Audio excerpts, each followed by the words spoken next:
Hello, hello, hello. This is Tamika Seaton, President and CEO of Grow Your Nonprofit, where we help startup small and stagnant nonprofits grow through fundraising strategies, strategic planning, and so much more. Guys, today you're in for a treat. We have my special guest here, Chris. She is with Regents Hospital Foundation. She will share with you how this foundation helps patients through research and patient care and so much more. Before we get started, I'd like to thank the sponsors of my podcast. Hodges University with a campus in Fort Myers. Stay near, go far. They change lives for the better.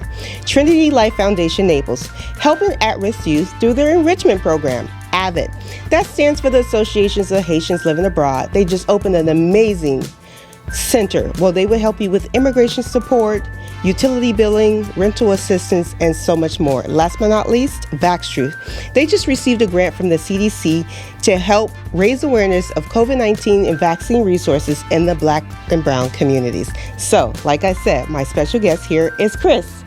Hi, Chris. Hi, everyone. How are you today? Oh, everyone is doing great. Everyone is so blessed to have you here today to learn more about how hospitals, specifically, I know you're a foundation arm of the hospital, raises funds, all about patient cares, kind of behind the scenes things that we don't hear about every day, but it's really good to know more about.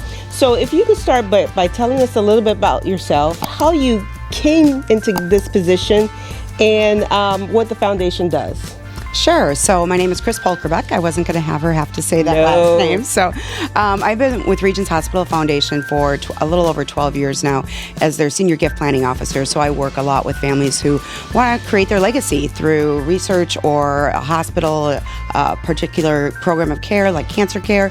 And I came to Regents Hospital after about another 25 years. I have 30. I can't believe I have 30 years experience doing nonprofit work, but blessed to be able to do that. And so I came to them. They're a hospital in my community. I found that throughout my career, healthcare has been the most impactful for me. I'm personally passionate about helping people in our communities live healthier, stronger lives, helping to find better treatments, cures for conditions that unfortunately, all of us have loved ones or ourselves experience. And so at the end of the day, I've helped make my community a better, healthier place to live and grow and flourish. Yeah, you're absolutely correct, because when we think about healthcare, it touches everyone's lives, from the moment you were born to the day you go meet your maker. Right. Healthcare is very important, and it's very important to maintain your health and take care of yourself. Before we started recording the podcast, you mentioned all of the wonderful programs you have to be proactive with your health. We even talked about the importance of reading to your baby when your baby is born, nutrition, the importance of exercise, and so much more. So I'm really, really impressed with all of the programs that you guys offer. So thank you for what you do. So specifically in the foundation that you work in, what is the foundation, and what exactly do you do in the foundation that in turn helps the patients and the community? So every hospital is set up a little bit differently. Ours, we're a part of a larger healthcare system called Health Partners Family of Care, and within our system there's 8 hospitals and 8 foundations. So the foundations of each hospital are their own 501c3, but we're funded through our salaries, and our expenses are funded through the hospital. And so what's great about that is you go to the hospital, you get great care, you get your bill, and you pay, Regents Hospital for your care, or your insurance company, or your deductible. But you don't give. So if you're making a gift, you want to honor your caregiver who provided great care, or care for your loved one. You're not writing out a check to the same organization, Regents Hospital, where you received your care. So it's not like it's a medical bill. It's really purely philanthropy. And so that 100% of your donation is going to the foundation to enhance patient care, and provide dollars for research. All of the extras that aren't typically funded by a hospital stay. So yeah, your clinics are covered, your drugs are covered, but music therapy isn't covered. Having the guy come with his Samoy dog to visit you to make you more comfortable isn't covered by care. We've got another great program that I hadn't told you about, which is Share Your Story. We adopted it from a national organization. I don't recall the name, but it's where we go to patient rooms of veterans and talk with them about what their story is and put that into their medical chart. So when their care providers come in to take care for them, they know them a little bit better. And so there's just all these little enhancements. We have a hero care program, which started in our mental health field, or our mental health hospital, but it's working with veterans who experience mental health. And so there's veterans talking to veterans. And that's expanded. It was so popular, it expanded to other areas of our hospital as well. And that's fully funded by the Lee and Penny Anderson Foundation, which is based out of Minnesota. But they also have a home here in Naples as well. So they're very, very philanthropic and very supportive of veterans. And then I mentioned a lot of other programs, and we can go into more of those. But it's like for mental health, that's a huge area of need in our community. We built a beautiful new inpatient hospital back in 2012, which I was fortunate to be a part of the fundraising for.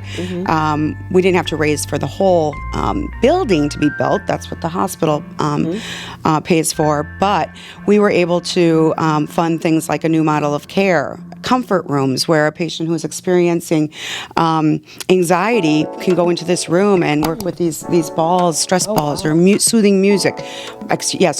Soothing music or aromatherapy, and also help fund an anti-stigma campaign, which is now still going 10 years later, called Make It Okay. And so that's where individuals share their stories, talk openly. There's nationwide, actually, ambassadors that have been trained by us that go and talk in their community and share messages about what is mental illness. I know when I was first doing the training, I get chills thinking about this now, but I remember them saying, the presenter saying to me, okay, so when you have a friend who goes to the hospital with has a heart condition or maybe has cancer, oh my gosh, you pray for them. You send them cards, get well cards. You send them flowers. Well, what about somebody who ends up hospitalized with a mental health issue? They're not getting cards. They're not getting, but it's an illness just like cancer. And they're survivors, and they can be healed, and they can be cured. And so it just really was great for me personally to have that aha moment where, yeah, we really do treat people experiencing mental health issues in our community differently. And so this whole campaign is all about educating our communities, our law enforcement. We now have social workers that are specially trained working with individuals, with police officers. So when they're going on a call that involves, perhaps a suicide attempt or somebody who's having an episode, there's somebody to help and training and talking and de-escalating the situation, right? So that's what we need. And so, yeah, I'm very, very proud of all the work we do and all the research we do. And as I was sharing with you, Tamika, I have family members who've experienced so many of the conditions, and they receive care from my organization, have received care. I had both of my parents actually died at the hospital. But the way that it was handled and the way that we were treated as a family was so amazing. It made it just an experience that I didn't look back on with as much sorrow and grief, because we were treated with such dignity and respect. And recently my husband had quadruple bypass surgery, and I tell you, I would not have asked him to go anywhere else. We've got a lot of great hospitals in our community, and there's a lot of great hospitals down here, but I just knew, he was going to be taken care of so incredibly well. And so we will be making a gift. I should go do that later today in honor of the providers that took care of him. That's amazing. I really like that, because when I worked as a senior fundraiser at a particular nonprofit, and I was the CEO of 2 nonprofits, I always feel that the staff as well as all board members should give, because how could I ask someone else to give and I don't give myself, right? So I like that. I like that very much. So after doing some research about the hospital, it's been around since 1875. That's 150 years. So how old is the foundation arm of the hospital? The foundation, I don't have the exact years, but it's much, much younger. I would say maybe 25 years. Okay. So it did start. So we're still a relatively new nonprofit organization, a new foundation. It's not to say that they weren't doing some fundraising before, but they didn't have like a dedicated staff. So it's probably 25, maybe 30 years. So so you've been there half of that time. The foundation has been created. So within that time frame, how was the organization set up to strategically grow into the organization it is today? Yeah, when I came on board in 2011, we were very, very small staff. We had our executive director, myself as a gift officer, our grant writer, our database manager, an office manager, and an events person. We were very small. That's actually very big compared to some of the actually compared to some nonprofits with a staff of one or maybe just a staff of 2 or 3. And I've been a staff of one, so I do get it. But it was still on the hospital side of fundraising. That's small. Yeah. And I think we were raising about $4 to $5 million annually at that point through a variety of channels, and I was brought on board to really elevate their major gifts and their planned giving program. So we do a lot of Alzheimer's research and neuro research, but when I came on board, we were focused on the Alzheimer's research, and one of our researchers, PhD, he discovered how to bypass the blood-brain barrier by delivering drugs intranasally into the brain. And so we've got patents for delivering intranasal insulin, intranasal deferoxamine, and intranasal stem cells to treat all different types of neurological conditions. So I was, and through that program, the PhD, Dr. Fry, was brilliant. He's a great fundraiser. He put in phone books across the country, Alzheimer's Research and Treatment Center. So when people back then, in the day, they would be looking, well, who do I want to give money to? What do I want to do? They go to the phone book. And so we were realizing about $500,000 annually in gifts from people we didn't even know. And so we knew people wanted to support us through their estates. We knew that, but we had not marketed to them. We hadn't asked people. I mean, a few people who were really close to us, maybe some board members had included us in their estate. And so I was hired to then focus on growing that planned giving program. And I didn't do it all alone. I partnered with a wonderful mentor of mine who's no longer with us, Gary Hargroves, and we hired him as a consultant to come on and really take a deep dive into our database. Where's that low-hanging fruit? What are the opportunities for promoting planned giving through various forms of communication that you're already doing?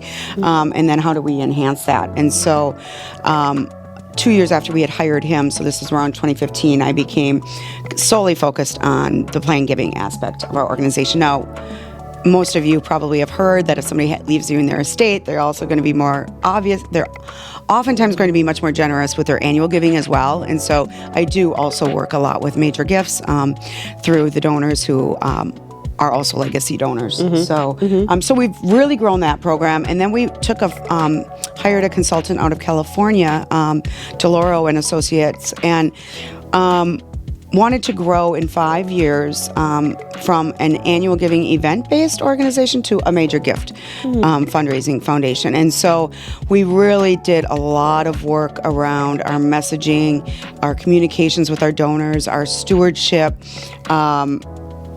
the one-on-one meetings, hiring more major gift staff then to have those meetings, a prospect researcher who could then do research on individuals, grateful patients particularly, who are very close to us. And so we've really grown that. So now, pre-COVID, we were a $16 million fundraising organization, or raising that much a year. Now we've, through COVID and stuff, we're at about 10, 11 million annually, but we only expect that to grow. We are in a 5-year strategic planning process right now. And so, what will the next iteration of us look like? One of the biggest changes is no more galas. Oh, wow. I know you're so happy about that. Oh, any of us who have been in the nonprofit field for a long time, I do not want to put on another fancy dress. And why are you stepping away from galas? Just because the ROI. You know, the Yeah. return on investment Yeah. is Yeah. quite low. Now, the marketability, the awareness in your community, the ability to bring people together is wonderful.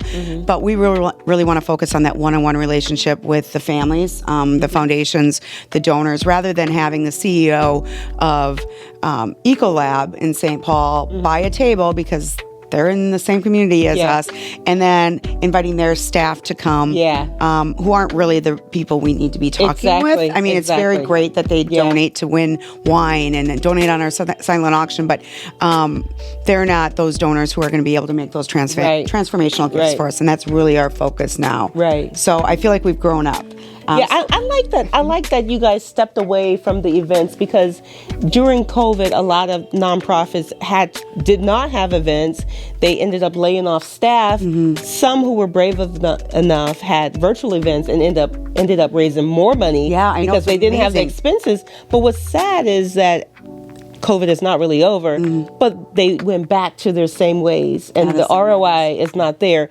And I say it's okay to perhaps maybe have an event, as one signature event, if you were a new nonprofit, but with the understanding that you're fundraising and you want to turn those transactional donors into donors. So there should be a plan after the event to eventually grow your database of donors, stewardship, donor engagement, and then step away from that. So I like a lot of different things that you mentioned that I stress so much to the nonprofits I work with. The importance of a strategic plan, the importance of marketing, investing in actually marketing because it works. And also investing in outside help, which is the help of a consultant who could actually, there's an investment, but it's a business, right? The only difference is the tax exemption status.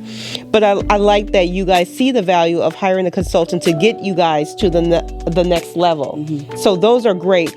Before we wrap up, I'd like to touch on your Legacy Society. I know that's part of your Plan Giving program, but tell us the importance of having a Legacy Society and how that's beneficial when it comes to fundraising and having more donors leave you in their estate plans. Yeah, and so things have changed because of COVID, but with our Legacy Society, some of the opportunities were attendance at our Evening of Gratitude, which is a free event, no solicitation whatsoever, to thank our donors. So we thank our legacy donors. When we were doing the big gala, I would have tables, for our legacy donors, just a thrill for me. And so they would come as my guests as a part of the Legacy Society. We list them in our annual report, which we don't print the legacy donor names anymore. We're trying to be. Why is that? We're trying to be a sustainable organization and not waste so much paper. And so you can still go online and look at that, but we're not printing, a long list in a annual report. We also would have quarterly. Well, we're implementing quarterly, like meet the providers, and so sit down with our chief medical officer, sit down with our president and CEO, sit down with the researchers for our neuroscience center, behind the scenes tours, and so those are some of the extra perks.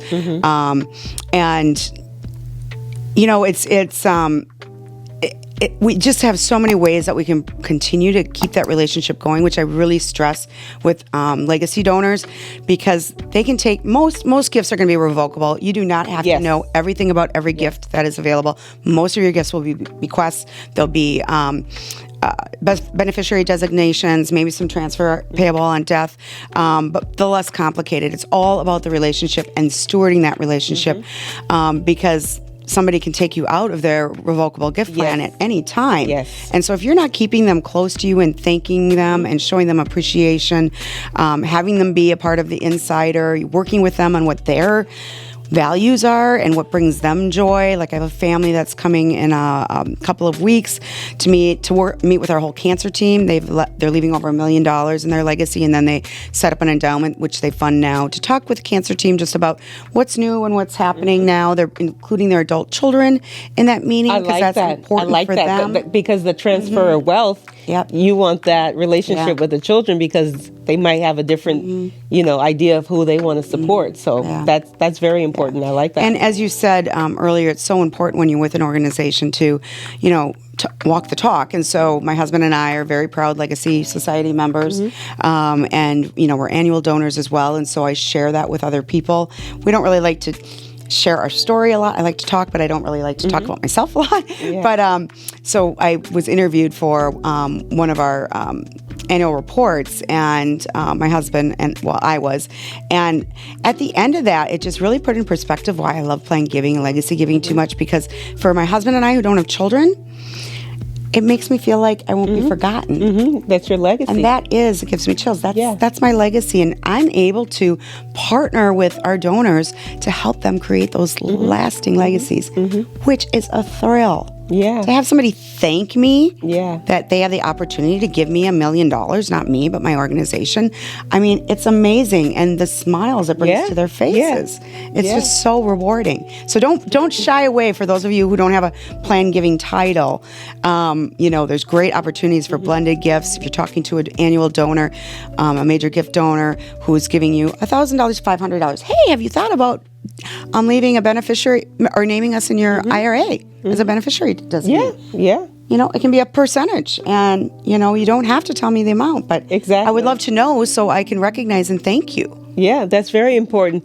Well, we're out of time. Okay. I wish we could actually talk all day, but I know our audience learned something today about the importance of planned giving, donor stewardship, donor engagement, and stepping away from events. That's right, guys, stepping away from events. So how could someone reach you for more information, or if you just want to give out your website? My email is very long. I think it'll probably be included. We'll put it on the screen. Okay, we'll put it on the screen. But do tell us what your email address is. So it's Christine with a C, CHRISTINE M as in Marie .Pulkrabek, P as in pal, ULKRA, B as in boy, EK at healthpartners.com. Health Partners is one word. You can also go to rhflegacy.com, and that will bring you to our legacy pages, legacy giving pages, and my contact information is all there. So, well, thank you so much, Chris, for joining us. Yeah, thank you. You heard it here first. Another nonprofit in the community and abroad, not abroad, but in another state. Right, Minnesota, who is doing great things in the community, a wealth of knowledge, especially for the small nonprofits and the nonprofits who find themselves stuck. So there is a way out, because all nonprofits didn't start big. Everyone had to start somewhere, but it's about being strategic. It's about having a plan and bringing in help and investing in your organization. Yes, it's okay to invest in your business. Yes, that's right. Nonprofit is a business. Well, this is Tamika. I hope you learned a lot today, and stay tuned for more Grow Your Nonprofit podcast. Thanks so much.